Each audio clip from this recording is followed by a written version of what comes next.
इससे पहले वाली वीडियो में हमने crystal lattice and unit cell के बारे में पढ़ा था, जिसे हम क्रिस्टल जालक और इकाई कोष्टिका भी कहते हैं। इस 3D मॉडल की मदद से हम उसे और अच्छे से समझने का प्रयास करते हैं। इस 3D मॉडल में हमें जो ये आकृति दिखाई दे रही है, ये एक क्रिस्टल जालक की आकृति है। इस क्रिस्टल जालक में जो हमें येलो कलर के डॉट दिखाई दे रहे हैं, इन्हें लैटिस पॉइंट या जालक बिंदु कहते हैं। इस जालक का निर्माण या इस मॉडल का निर्माण कई एकक कोशिकाओं या यूनिट सेल की पुनरावृत्ति के कारण हुआ है। इस मॉडल में कई एकक कोशिकाएं एक दूसरे के साथ आपस में जुड़ी हुई हैं, जिससे इस पूरे जालक का निर्माण हुआ है। हम यह कह सकते हैं कि इस पूरे जालक का निर्माण एकक कोशिकाओं की पुनरावृत्ति के कारण हुआ है, जिससे इस पूरे जालक का निर्माण हुआ है। यदि हम किसी क्रिस्टल जालक से एक एकक कोशिका को निकालें तो वो इस प्रकार से दिखाई देगी।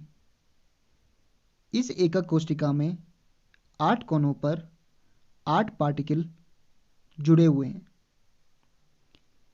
इन 8 पार्टिकल से इस एकक कोशिका का निर्माण हुआ है।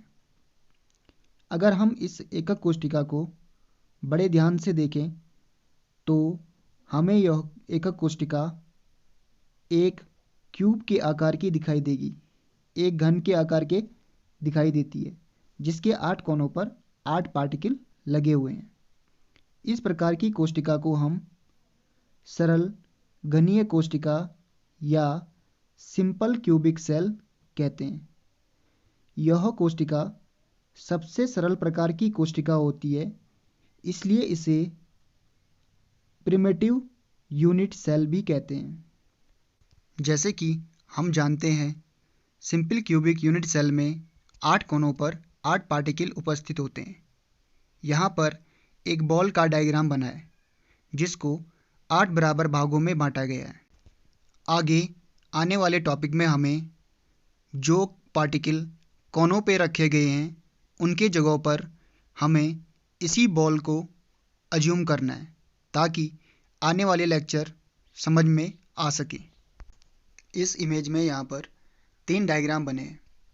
तीनों के तीनों diagram simple cubic unit cell या सरल एकल कोशिका के ही बने हैं। पहले वाले डायग्राम में इसे सिंपल फॉर्म में दिखाया गया है। दूसरे वाले डायग्राम में इन पार्टिकल के साइज को बड़ा करके दिखाया गया है, जबकि तीसरे वाले डायग्राम में उन पार्टिकल का कितना भाग उस क्यूब के अंदर या फिर उस सरल एकल कोशिका के अंदर भरा हुआ है, उसको दिखाया गया है। आगे हम इस वीडियो में सिंपल क्यूबिक यूनिट सेल, जिसे एससीसी या सरल एकक कोशिका भी कहते हैं, में कणों की संख्या या नंबर ऑफ पार्टिकल निकालना सीखेंगे। एक सरल एकक कोशिका में 8 कोनों पर 8 पार्टिकल उपस्थित होते हैं तथा सभी कण केवल कोनों पर ही पाए जाते हैं। यदि हम इन 8 कणों को एक बड़े गोले के रूप में माने, जैसा कि मैंने पहले कहा था, यदि कण कोने पर उपस्थित हो तो उस कण या उस गोले का 1/8वां भाग ही क्यूब के अंदर उपस्थित होता है। देखो, ऐसा इसलिए होता है कि किसी भी जालक को बनने के लिए सिर्फ एक यूनिट सेल की आवश्यकता नहीं होती है, उसमें हजारों यूनिट सेल होंगी, जिससे उस जालक का निर्माण होता है। यदि एक यूनिट सेल को हम देखें तो उस यूनिट सेल के आसपास 6 और यूनिट सेल होती हैं, उसके ऊपर नीचे इधर उधर और आगे पीछे सभी जगह यूनिट सेल उपस्थित होती हैं। तो यदि 8 कण 8 कोने पर उपस्थित हो और यदि हम एक कण की कल्पना करें तो एक कण का 1/8वां भाग ही एक क्यूब के अंदर आ पाता है।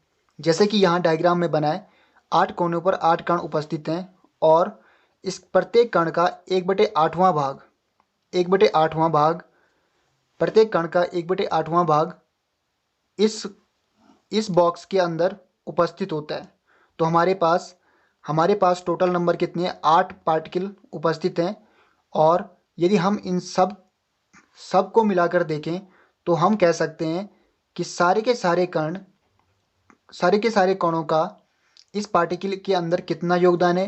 तो इसके लिए निकालने के लिए 8 × 1/8 बराबर क्या हो जाएगा? 1।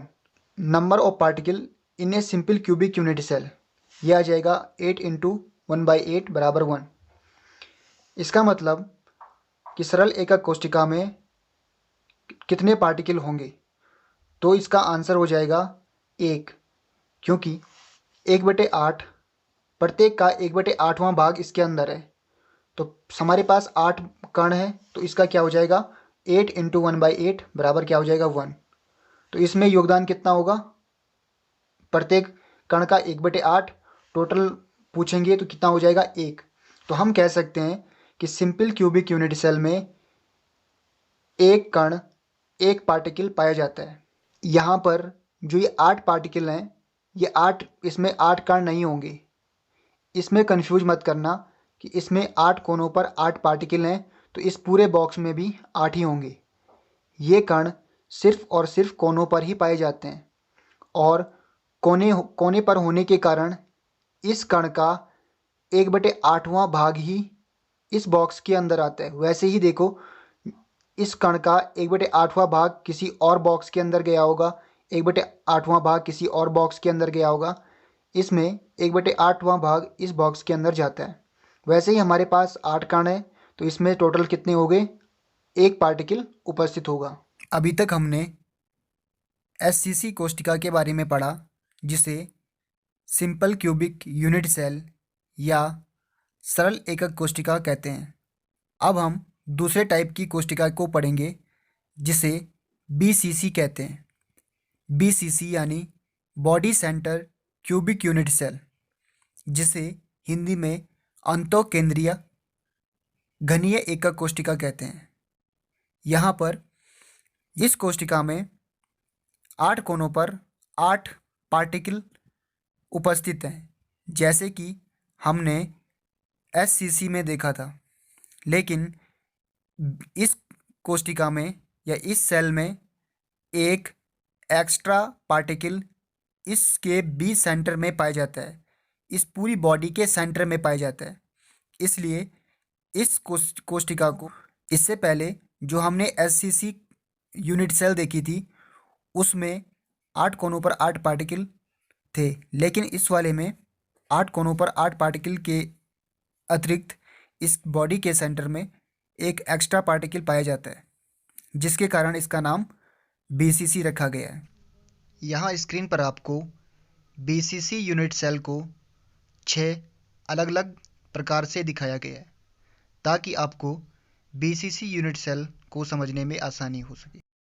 अगर हम BCC यूनिट सेल में टोटल नंबर ऑफ पार्टिकल या कणों की संख्या की बात करें, तो इसमें टोटल कणों की संख्या 2 पाई जाती है।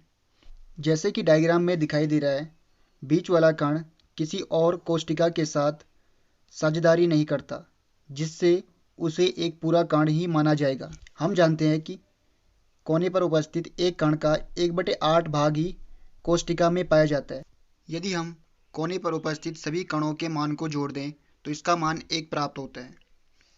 तो 1 + 1 बराबर हो जाएगा 2।